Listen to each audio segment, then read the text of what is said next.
যাদের সমর্থক হয়েছিল তারা আপনি কোরবানি করেছেন, আর যারা দিতে পারেন নাই হয়তো মনে মনে অনেক ব্যথা পেয়েছেন যে আমি কোরবানি দিতে পারলাম না। কি বলেন, ঠিক কিনা?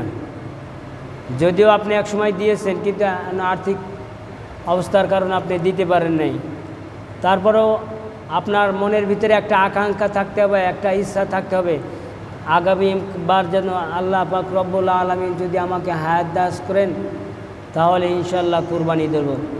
এই ইনশাল্লাহ কোরবানি দেব যদি এই নিয়তটা যদি আপনার খালিস নিয়তে যদি হয়ে থাকে, আগামী কুরবানি আসার আগেও যদি মারাও যান তাহলে এই কুরবানি সবটা আল্লাহ পাক রব্বুল আলামিন আপনার আমল নামায় দিয়ে দিবে। সকলে বলেন সুবহানাল্লাহ। তাহলে ভালো কাজের নিয়ত করে থাকলে আল্লাহ পাক রব্বুল আলামিন যদি তার আগেই দুনিয়া থেকে আপনাকে নিয়ে চলে যান তাহলে সেই ভালো কাজের প্রতিদান কবরের মধ্যেই আপনাকে দিতে থাকবে আল্লাহ পাক রব্বুল আলামিন। সকলে বলেন সুবহানাল্লাহ।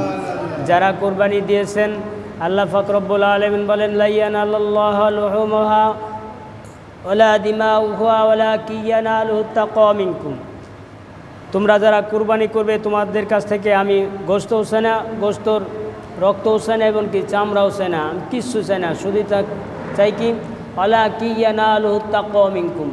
আমি তোমাদেরকে থেকে তাকওয়া দেখতে চাই, তোমার মনের ভিতরে কতটুকু আমি আল্লাহ পাক রব্বুল আলামিনের ভয় ভীতি আছে এতটুকু দেখতে চাই। এই কুরবানিটা কার জন্য তুমি করেছো? এই কুরবানিটা কার উদ্দেশ্য হবে বলেন? আল্লাহ পাক রব্বুল আলামিনের উদ্দেশ্য। লোক দেখানোর উদ্দেশ্য যদি কুরবানি যদি মনে দিয়ে থাকেন, যদি মনে করেন যে আমি এলাকায় একজন প্রভাবশালী লোক, আমি টাকাওয়ালা লোক, যদি কোরবানি না দেই মানুষজন কি বলবে? দেখেন, লজ্জায় আমরা কুরবানি করি, কি করি? লজ্জায় কুরবানি করি, কিন্তু লজ্জায় নামাজ পড়ি না। কথা বলেন না কেন? কুরবানি লজ্জায় করে যে লোকজন দেখবে, না দিলে কেমন হয়, অথচ ওই লোকটা কিন্তু নামাজ পড়ে না, কোরবানি করে ঠিকই। আসলে এই কথাটা এটা কি ঠিক ছিল? নামাজ বাদ দিয়ে ওই কুরবানির ব্যক্তি কি কুরবানি দেওয়া উচিত ছিল? আগে আপনাকে নামাজ পড়তে হবে, আপনাকে আগে ফরজ নামাজ আদায় করতে হবে। এই কারণেই আউয়ালু মা ইউহাসাবু বিহিল আবদু ইয়াউমাল কিয়ামাতিস সালাহ। আল্লাহ পাক রব্বুল আলামিন সর্বপ্রথম বান্দা এবং বান্দিকে কিয়ামতের দিন নামাজের হিসাব নেওয়া হবে যে তুমি নামাজ পড়ছো কি না। সূরাতুল বাকারার ভিতরে আল্লাহ পাক রব্বুল আলামিন বলেন ইয়া আইয়ুহান নাসু উবুদু রাব্বাকুমুল্লাযী খালাকাকুম ওয়াল্লাযীনা মিন ক্বাবলিকুম লাআল্লাকুম তাত্তাকুন। ইয়া আইয়ুহান নাসু উবুদু, এখানে কিন্তু ইয়া আইয়ুহান নাস সকল মানব জাতিকে উদ্দেশ্য করে ডাকা হয়েছে। ইয়া আইয়ুহান নাস, এখানে বলা না ইয়া আইয়ুহাল মুসলিমুন, ইয়া আইয়ুহাল হিন্দু, ইয়া আইয়ুহাল খ্রিস্টান, ইয়া আইয়ুহাল বৌদ্ধ বলে ডাকা হয় নাই। একত্র একযোগে আল্লাহ পাক রব্বুল আলামিন ডাক দিয়েছেন ইয়া আইয়ুহান নাস। এই ইয়া আইয়ুহান নাস বলতে কি বুঝিয়েছেন আল্লাহ পাক রব্বুল আলামিন? এই দলের ভিতরে মুসলমানও থাকতে পারে, হিন্দু থাকতে পারে, বৌদ্ধ থাকতে পারে, খ্রিস্টান থাকতে পারে। পৃথিবীতে 4000 ধর্ম আছে, 4000 ধর্মকে আল্লাহ পাক রব্বুল আলামিন একত্রেভাবে ডাক দিলেন ইয়া আইয়ুহান নাস। সকলে বলেন সুবহানাল্লাহ। ইয়া আইয়ুহান নাস শুধু কি মুসলমান বলে কি ডাক দিয়েছেন? না, কাল কিয়ামতের ময়দানে আল্লাহ পাক রব্বুল আলামিন ইয়া আইয়ুহান নাস বলে ডাক দিবেন। ইয়া আইয়ুহান নাস উবুদু, সেই জন্য বলতেছেন ইয়া আইয়ুহান নাস উবুদু, আমি আল্লাহ পাক রব্বুল আলামিনের তোমরা ইবাদত করো। এখানে কিন্তু বলে না হে মুসলমান যারা তোমরা কুরবানি করবে, যারা তোমরা মুসলমানি দিয়েছো তারা শুধু নামাজ পড়বে, এমন কিন্তু কোনো কথা বলা হয় নাই। কোথাও বলা হয়েছে? তাহলে এখানেই বলে দিত যে ইয়া আইয়ুহাল মুসলিমুন, হে মুসলমান তোমরা যারা আসো উবুদু রব্বাকুম, তোমরা ইবাদত করো। এরকমভাবে ডাক দেওয়া হয়েছে? কথা বলেন। এইভাবে করে কোনো ডাক দেওয়া হয় নাই। সকলকে সম্বোধন করে আল্লাহ পাক রব্বুল আলামিন ডাক দিলেন ইয়া আইয়ুহান নাস। কিয়ামতের ময়দানে ডাক দিবেন ইয়া আইয়ুহান নাস উবুদু রাব্বাকুমুল্লাযী খালাকাকুম ওয়াল্লাযীনা মিন ক্বাবলিকুম, তোমরা ইবাদত করো ওই ব্যক্তির যেই ব্যক্তি খালাকাকুম মিন ক্বাবলিকুম লাআল্লাকুম তাত্তাকুন, তোমরা যেই ব্যক্তি তোমাকে সৃষ্টি করেছেন সেই ব্যক্তির উদ্দেশ্যেই তোমরা কি করো? ইবাদত বন্দেগী করো। তাহলে বোঝা গেল যে ইয়া আইয়ুহান নাস যদি আল্লাহ পাক রব্বুল আলামিন বলেই থাকেন তাহলে আপনার বলার সুযোগ নাই যে আমি কুরবানি করেছিলাম শুধু নামাজ পড়ি নাই, সেই কারণে আপনি আমাকে মাফ করে দেন, এটা বলার কোনো সুযোগ নাই। হিন্দুও বলতে পারবে না, খ্রিস্টানও বলতে পারবে না, বৌদ্ধও বলতে পারবে না যে আল্লাহ তুমি তো আমাকে ইবাদত বন্দেগীর কথা বলো নাই। বলতে পারবে? বলতে পারবে না। কারণ ইয়া আইয়ুহান নাস সূরাতুল বাকারার মধ্যে আল্লাহ পাক রব্বুল আলামিন সকলকে আগেই সম্বোধন করে দিয়েছেন। সকলে বলেন সুবহানাল্লাহ। তো বলতেছিলাম কিয়ামতের ময়দানে আউয়ালু মা ইউহাসাবু বিহিল আবদু ইয়াউমাল কিয়ামাতিস সালাহ, সর্বপ্রথম বান্দা এবং বান্দিকে নামাজের হিসাব নেওয়া হবে। কারণ নামাজ হচ্ছে সর্বশ্রেষ্ঠ ইবাদত। ইবাদতের ভিতরে নামাজ হচ্ছে সর্বশ্রেষ্ঠ ইবাদত, এর উপরে কোনো ইবাদত নাই। এই নামাজ আল্লাহ পাক রব্বুল আলামিনের সান্নিধ্যে যত আপনি নামাজ পড়েন তত আল্লাহর সান্নিধ্যের নিকট পৌঁছে দেবেন। সকলে বলেন সুবহানাল্লাহ। হযরত আলী রাদিয়াল্লাহু তাআলা আনহুর একটা ঘটনা আছে। কোনো এক যুদ্ধে হযরত আলী রাদিয়াল্লাহু তাআলা আনহুর গায়ে তীর বিঁধেছিল। যখন তীর বিঁধেছিল, হযরত আলীর গায়ে থেকে শরীর মোবারক থেকে তীর খোলা যায় নাই। কি খোলা যায় নাই? তীর খোলা যায় নাই। আল্লাহর হাবিব সাল্লাল্লাহু আলাইহি ওয়াসাল্লাম ঘোষণা করে দিলেন, আমার আলীকে এইভাবে করে তীর খোলা যাবে না, তোমরা সঙ্গে সঙ্গে আলীকে নামাজে দাঁড়িয়ে করে দাও। নামাজে যখন দাঁড় করে দিবে, দাঁড় করে দেওয়ার সাথে সাথেই দেখবে তোমরা তার তীরগুলো খুলতে পারবে। সকলে বলেন সুবহানাল্লাহ। হযরত আলী রাদিয়াল্লাহু তাআলা আনহুকে নামাজে দাঁড় করে দিলেন সাহাবীরা, একটা একটা করে তার শরীর থেকে তীর খুলে ফেললেন। যখন তীরগুলো খুলে ফেললেন, হযরত আলী রাদিয়াল্লাহু তাআলা আনহু নামাজ শেষে দেখেন তার গায়ে তীর নাই, একটা তীরও তার গায়ের মধ্যে নেই। হযরত আলী রাদিয়াল্লাহু তাআলা জিজ্ঞাসা করলেন, হে সাহাবীরা, আমার গায়ে যে তীরগুলো ছিল সেই তীরগুলো কই? সাহাবীরা বলতেছেন, হে আলী, তোমার গায়ে যে তীরগুলো ছিল তোমার নামাজে দাঁড়ার কারণে, নামাজে আমরা দাঁড় করে দিয়েছিলাম, দাঁড় করার কারণে তোমার গায়ের থেকে আমরা তীর খুলে ফেলে দিয়েছি, তুমি ঠিক পাও না। সকলে বলেন সুবহানাল্লাহ। তাহলে হযরত আলী রাদিয়াল্লাহু তাআলা কীভাবে নামাজ পড়ছিলেন দেখেন, যে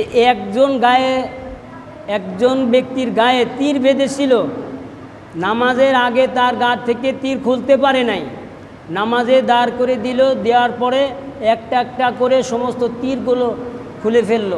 অথচ নামাজ অবস্থায় হযরত আলী রাদিয়াল্লাহু তাআলা কিছু ঠিক পেলেন না, তাহারা কিভাবে নামাজ পড়েছেন। আর আমরাও নামাজ পড়ি। আমরা নামাজ পড়ি কেমন? হয়তো নিয়াত বাজছে, ইমাম সাহেবও নিয়াত বাজছে, আমরাও নিয়াত বাজছি, ইমাম সাহেব কী বললো না বললো সেটা নাই, আল্লাহু আকবার। এক, নামাজ অবস্থায় ইমাম সাহেব সামনের কাতার থেকে সূরা ফাতিহা পড়তেছে আলহামদুলিল্লাহি রাব্বিল আলামিন, আর পিছনের মুক্তাদিরা আমরা কি করতেছি? আমরা মশা মারতেছি, তামাশা করতেছি। মশা মারতেছি কেমনে? তাও মশা যাইতেছে মশার মতো, ছোট্ট একটা মশা কামড় দিবে, 1.5 মণ একখান ঠাকুর মারা দিছে। কত মন? কথা বলেন, বাস্তব কথা বলতেছি। মশা তো ঠাকুর তো মারতেছে, ওই ব্যক্তি জানেও না যে আমি নামাজের ভিতরে আছি কি না আছি, নামাজের ভিতরে শুরু করে দিছে। আমরা তাই করি না? এমন নামাজ পড়ি না? কথা বলেন। তাহলে আমাদের এই নামাজের কোনো ফায়দা আছে? আমরা যে বলি যে আমরা এই 5 ওয়াক্ত নামাজ পড়ি, আমাদের রোজা নামাজ পড়ি, আমাদের নামাজ কেন হয় না? রোজা করি কেন হয় না? হবে কেমনে?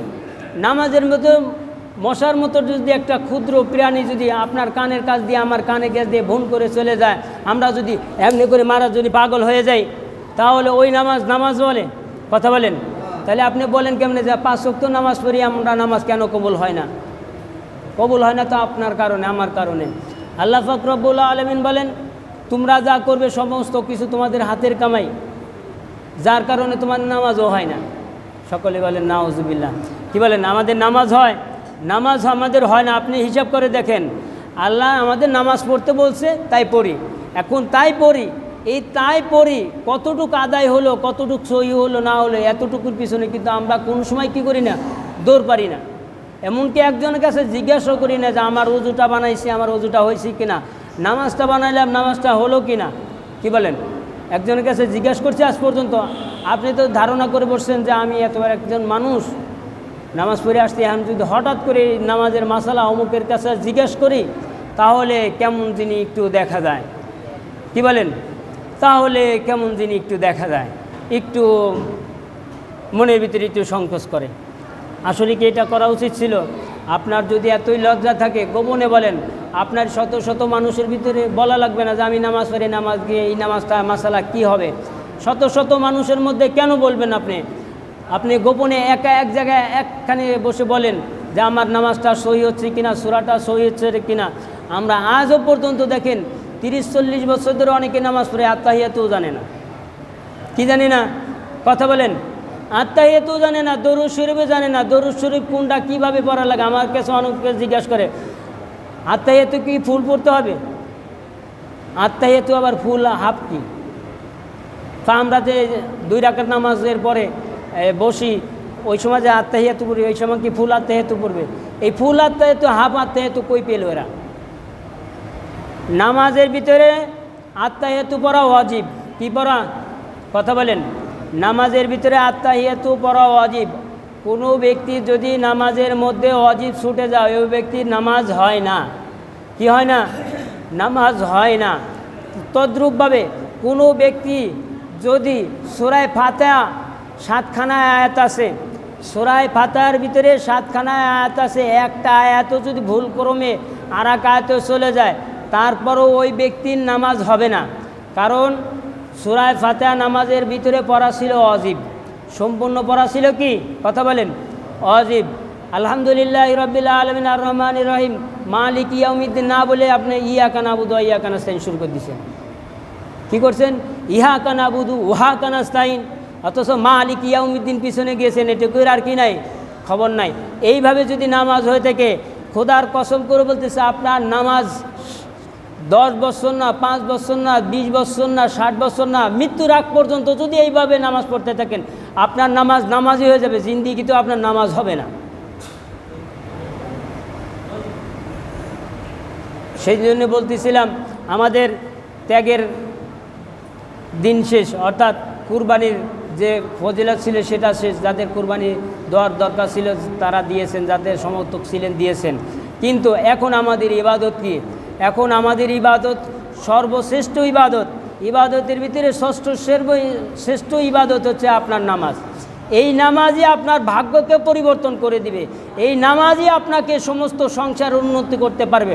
অন্যথায় অন্য কিছু আপনার কোনো কিছুতেই আপনার যত আমল করেন, নামাজ ব্যতীত কোনো আমলে আল্লাহ পাক রব্বুল আলামিন দরবারে কবুল হবে না। সকলে বলেন আল্লাহু আকবার। তাহলে বোঝা গেল আমাদের নামাজ আগে ঠিক করতে হবে। কি করতে হবে? আমাদের নামাজ আমাকে ঠিক করতেই হবে। আপনি নামাজ পড়েন না, নামাজ শেখেন না, নামাজ জানেন না, আপনি শেখেন। আজকে না একদিন শেখেন, কালকে না একদিন শেখেন। আপনি যদি মনে মনে ভাবেন আজকে আমি নামাজ পড়ছি অমুক তা দিয়ে, যা পারি তাই দিয়ে পড়ছেন, প্রত্যেক দিন কি একই জিনিস দিয়ে নামাজ পড়বেন? আজকে কুল হল্লা দিয়ে পড়ছেন, কালকে ফুলাই বুদু দিয়ে পড়বেন। লিয়াবুদু রব্বা হাজাল ফুলাই বুদু, ওরা কী পড়তেছেন নিজেও জানেন না। পরের দিন সূরা ইখলাস কী পড়তেছেন? কুলফু আল্লাহু আহাদ। কি আহাদ? কুলফু আল্লাহ আহাদ, গেদার ভাই সামাদ। এই সব সূরা দিয়ে কি নামাজ হবে বলেন? নামাজ সূরাগুলো সহি করতে হবে না। আপনি যদি বলেন যে না আমাকে যা জানি এটা দিয়ে আমার নামাজ চলে যাবে, আরে আপনার নামাজ চলে যাবে, আপনি জানেন নামাজ আপনি পড়ছেন, কিন্তু কবুল হতেও লাগবে। কি বলেন? কবুলই যদি না হয় তাহলে শীতের ভিতরে ফজরের নামাজ আদায় করার জন্য এত কষ্ট করে মসজিদে আসার দরকারটা কি? যদি নামাজের মতোই না হয়, তাহলে ওই বিছনার তলে শুয়ে থাকাই ভালো ছিল ঘরের ভিতরে শীতের ভিতরে। কি বলেন? ঠিক কিনা? সেই জন্য এখনও সময় আছে। আমরা যারা নামাজ পড়ি নামাজটা একটু সহি করি অন্তত। আমরা তো সালাম ফিরানোর সাথে সাথে কি বলবো, মানে আমার জিন্দিগি তো আমি দেখি নেই যে বর্তমান যে জামানা চলে আসতেছে, 5টা মিনিট সহ্য হয় না, 2টা মিনিট সহ্য হয় না যে ইমাম সাহেব সূরায় সালাম ফিরানোর পরে সূরা হাসরের 3 আয়াত পড়বে, এতটুকু আমাদের সময় হয় না। অথচ ঘন্টার পর ঘন্টা চার দোকানে কাটিয়ে দেয়, এটা আমাদের সময় হয়। কি বলেন? এইসব ফতোয়া এখানে দেওয়া যাবে না। এইসব ফতোয়া দিলেই ওই চার দোকানে ফতোয়া উঠে যাবে যে এত কথা বলার দরকার কি? আমরা তো এটা করি, আবার বলার দরকার কি? কি বলেন? আমরা তো এটা করি, আবার মানুষের জানানোর দরকারটা কি আছে? আপনি মানুষের জানানোর দরকার না, আপনাকে হিদায়তের জন্য আমি বলতেছি। আপনি যদি সুখে থাকেন, আপনি যদি দুঃখে থাকেন, আপনার পাড়া প্রতিবেশী অর্থাৎ আপনার প্রতিবেশী একটু হলে আপনার তার মনের ভিতরে ব্যথা লাগবে যে না এই লোকটা অনেক কষ্টে আছে। কোনো ব্যক্তি যদি আপনি জানেন যে এই লোকটা অনেক সুখে আছে, আপনার মনের ভিতরে একটু হলেও মনের ভিতরে একটু ভালো লাগবে যে না লোকটা অন্তত খেয়ে না খেয়ে সুখে আছে। কি বলেন? যাই হোক, আমি বলতেছি এখনও যারা নামাজ কালাম সহি জানেন না, সূরা কিরাত সহি জানেন না, অন্তত 4টা সূরা সহিভাবে শেখেন, নামাজগুলো সহিভাবে শেখেন, এখনও সময় আছে। নামাজ যে শর্তগুলো আছে এগুলো মানেন, নামাজগুলো ঠিক মতো আদায় করেন, ইনশাআল্লাহ আপনার নামাজ কবুল হয়ে গেলেই আপনার দোয়া কবুল হতে দেরি হবে না। সকলে বলেন সুবহানাল্লাহ। যাই হোক, আল্লাহ পাক রব্বুল আলামিন আমাদেরকে সঠিক বুঝার তৌফিক দান করে, সকলে বলে আমিন। আখিরু দাওয়ানা আলহামদুলিল্লাহি রাব্বিল আলামিন।